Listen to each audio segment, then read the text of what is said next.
Welcome to this month's edition of Pulp Nonfiction, the paper and packaging podcast. I'm Greg Johnson with Sustana Fiber, and as always, I'm happy to be joined by my co-host, Dr. Marta Pazos. Hi, Greg. So, Marta, doesn't it seem like food is always in the news? That's why we couldn't be more excited to have Rache Brand, a passionate food marketer and business strategist, as well as a startup advisor at Star Strong Capital, or SSC, in New Haven, Connecticut, here with us today to help us better understand the important impact that food plays in sustaining our health and well-being, as well as that of our environment. Rache, it's great to see you again, and thank you for visiting with us today. Thanks for having me, Greg. It's so exciting to be on a podcast with you. And I've been following this since the beginning. So it's very nice to meet you and Marta live and have a chance to chat. Rache, you've told me that you believe food is medicine. Can you elaborate on that a little bit and what that sentiment means to you as well as all of us? Absolutely. So it's interesting because I have a background in food, but it started much earlier than that when I was a little kid. And everything that I ate, I had an issue with from like 0 to 7. And so my parents were constantly trying to figure out the right diet metrics and what worked. And so I've kind of, from my very core, been focused on dieting and as a part of that, also health and wellness. So as I got into my career, I started working in kind of large, big box food stores like McDonald's, Compass Group, Chobani, and all along the way and along that journey, I tried to find a way to implement some of those healing techniques from food into everything that I was doing. So examples of that are just trying to use and leverage food as your fuel, as your actual fuel for everything that you're doing in your day. So the principles of food as medicine, or food as medicine, is taking a look at everything that you consume from a granular level, from the air you breathe to the water you intake to the food you choose, and make sure that it's something that makes you feel good. I'm having like reaction hearing McDonald's and food for medicine in the same, not necessarily context, but certainly the same couple, the same paragraph. How do you reconcile that? It's been a hard one, honestly. So I think it was my first job. I was 14. It was the only place that would hire a 14-year-old legally. And my friend's mom had actually bought a franchise, and it was her first summer. So the entire softball team decided to work there, and I was the drive-through girl. So I kind of started my food journey from a professional standpoint in that very moment. I obsessed over the way that the kind of McDonald's operations ran. And from that moment forward, I kind of had an opportunity to see how big business worked. And I realized that we're doing it all wrong, but the principles in terms of what we're consuming, but the principles of how it actuates and the way that it gets into your body, that's the tool that we need to take from what McDonald's has created. So I believe that McDonald's has the greatest power on planet Earth to create change, because if you think about the mass market and the number of people that consume McDonald's every single day, we have a real opportunity to use and leverage the tools that they've set forth for us. So we can't force people, consumers, to opt into something if they're unwilling, but we can leverage the success and the power that companies like PepsiCo have.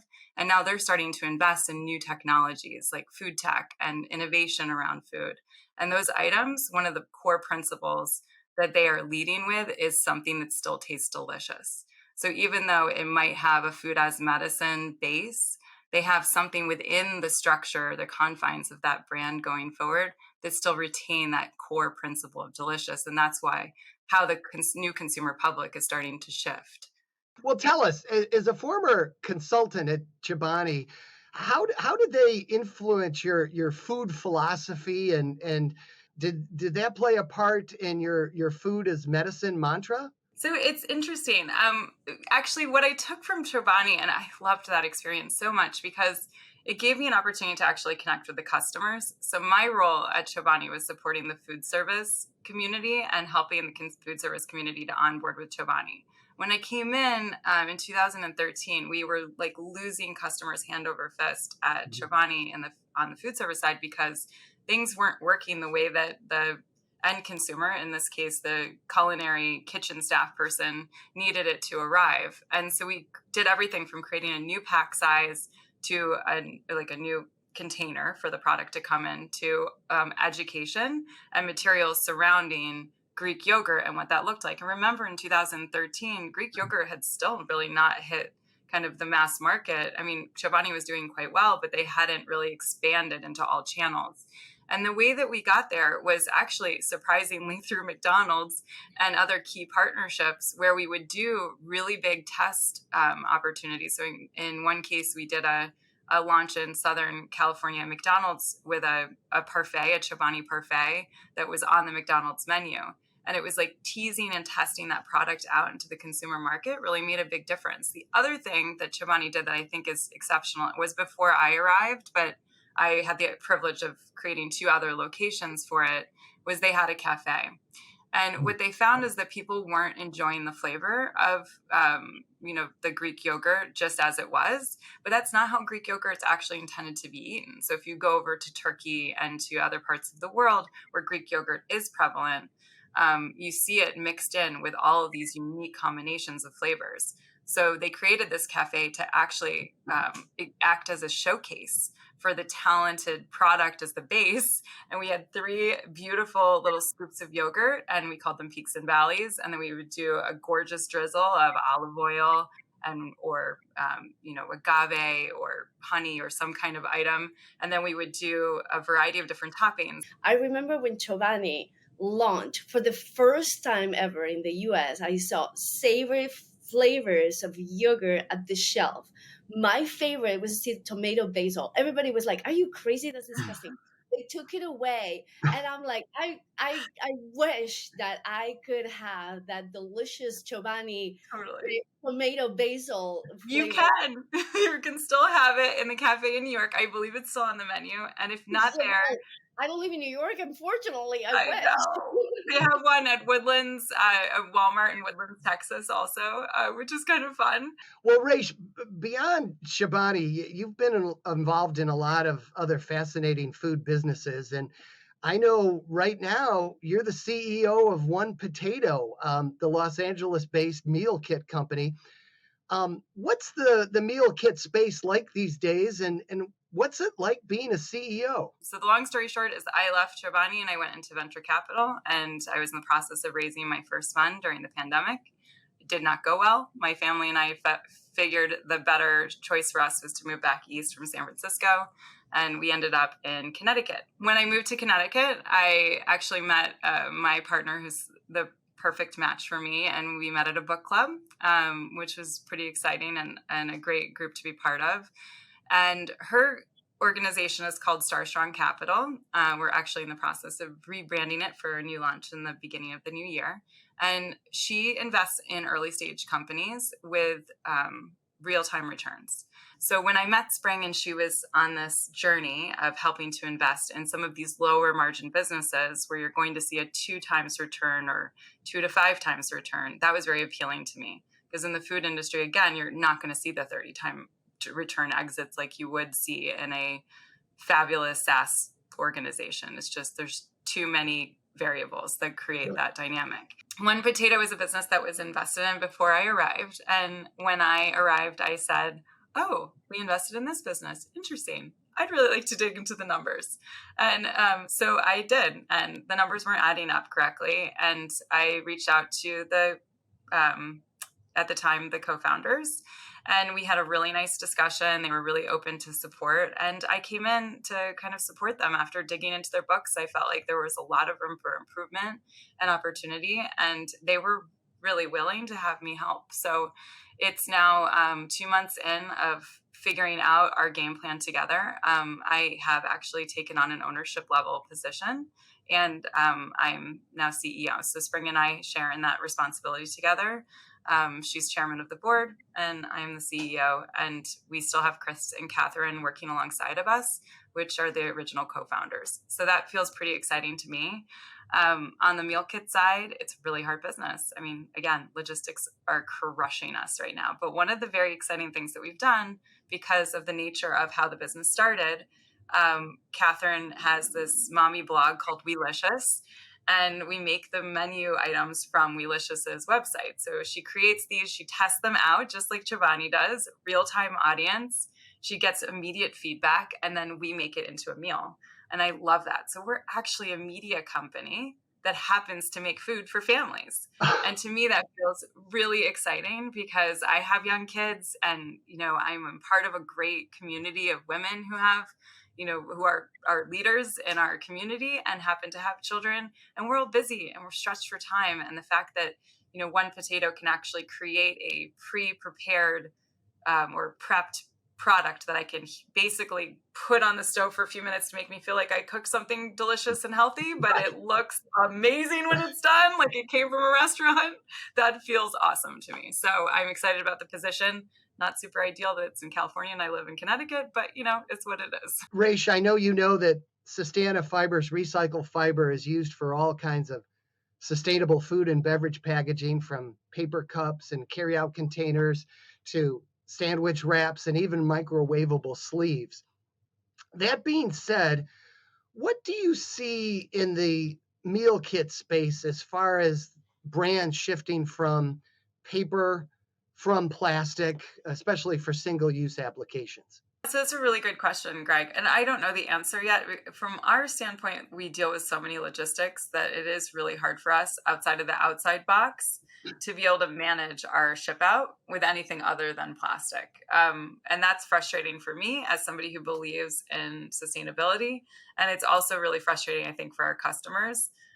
One of the ideas that we have on the go forward basis is to work with you, with Sustana, to come up with some kind of very cool product that could be unique and revolutionary. When I look at these boxes that are getting shipped today, I mean, there are a couple of brands on the market. There's Temper Pack and there's Climasol, and people are working kind of collaboratively within those categories.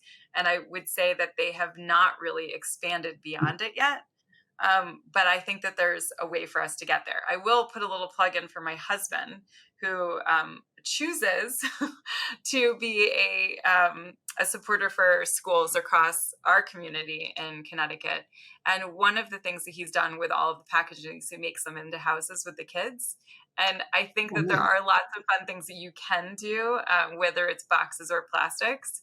But I feel like, there has to be a solution in here that becomes real. What would be the hurdles to get that rolled out? It's kind of like having a bunch of mini operations. So you have different people who have to create ownership in that, make sure that people are actually showing up for their jobs, building the recipes correctly, that the flavors still are consistent. You have supply chain issues in different ways because now you're buying from different farmers across the country as opposed to just like one hub of farmers.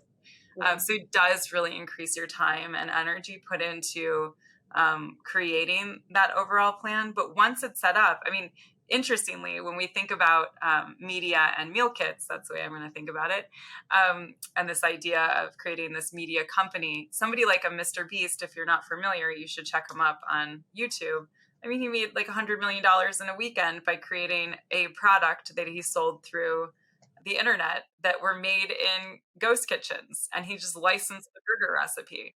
So there are very creative things that people are doing everywhere, and I feel like there's got to be a different model. So one of the ideas that we have is to open up a second location in Connecticut, and we're doing that by working through our ecosystem and the partners that we have in that community, and we'll see. I don't know yet, Marta, but I agree that there has to be a different way. So I'll give you like a little snippet of my grand vision. So I think what Weelicious is, and if you haven't had a chance to check it out, please do, because I think it's a really interesting company. So Catherine McCord, model/actress from the 80s and 90s, created this brand when she started having children. She is truly invested in food. So she and I believe and speak from the same song sheet when it comes to food as medicine. Just I'm back of house and she's front of house. So think about it from that perspective. But what she has created is a model that really does work. She is a mommy blogger who created a series of recipes, who's on TV, who's created kind of all of those models. And she's based in LA. And that is her heart and her hub. What about another mom that's based in DC that has her own set of principles and tools, and we build a kitchen around her, and we build a brand around her that's still under our same One Potato umbrella, but really speaks the storyline for what the community is that she is currently serving. So, and that's kind of the way that I'd like to move forward. I think that there's an opportunity for us to really improve upon the overall model of One Potato, but also meal kits in general. Like, we are not a Blue Apron, we are not a HelloFresh. We are a very high touch, very focused on the family meal service, where we want to know you. We want to know your food allergies. We want to support you and your family to make sure that they have what you want.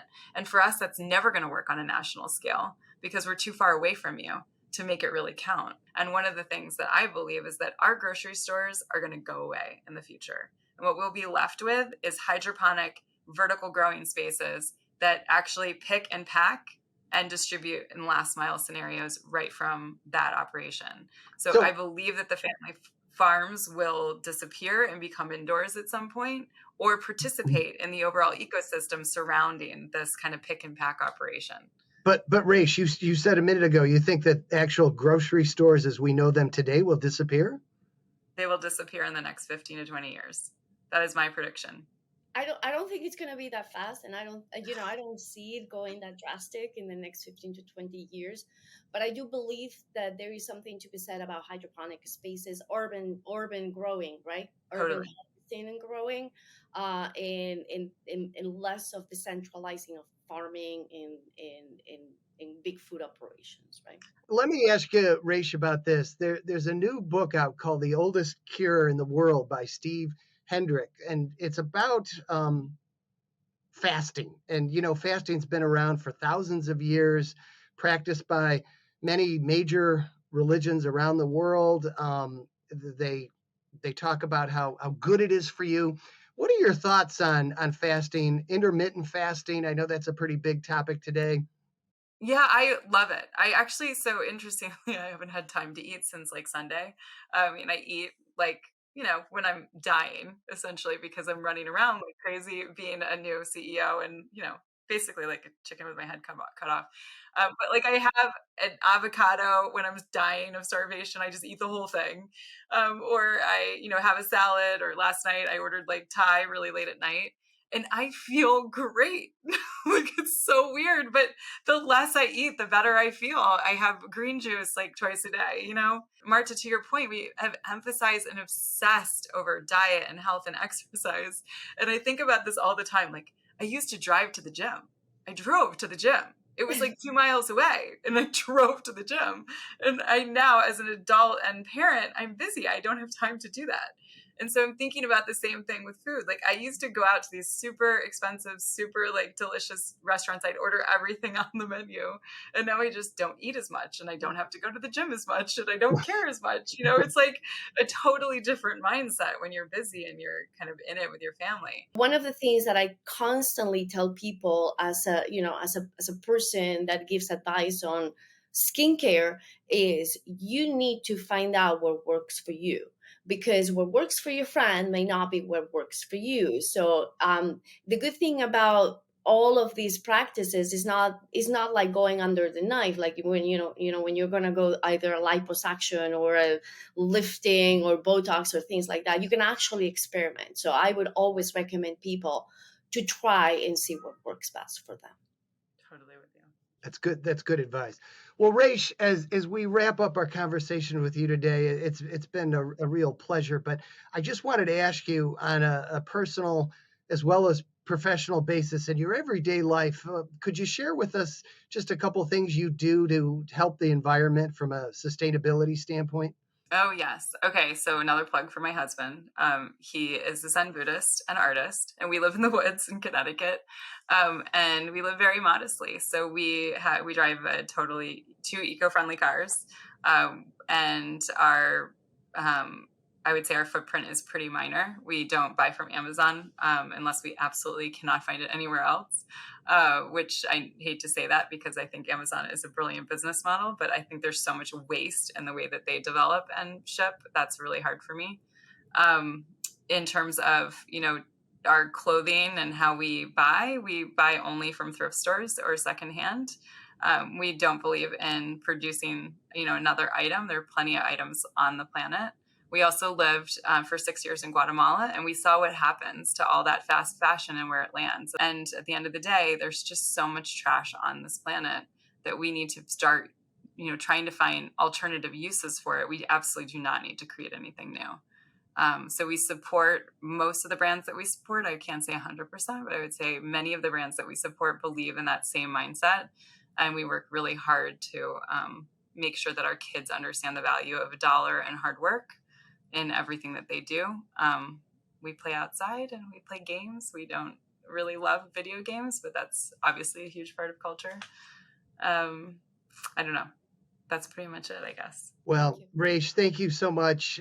We really have enjoyed our conversation with you today. We're really grateful for all the many insights on sustainability you've given us, and continued success on the food front at One Potato.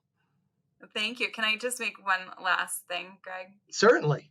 So, Greg, I just wanted to say thank you to you. You've been an absolute tremendous support throughout my career. And in this last year, when I really needed an ear and somebody to listen to all of the crazy things I've been going through, you have been such a tremendous support. So thank you. And I don't know how long we've been friends, but it feels like forever.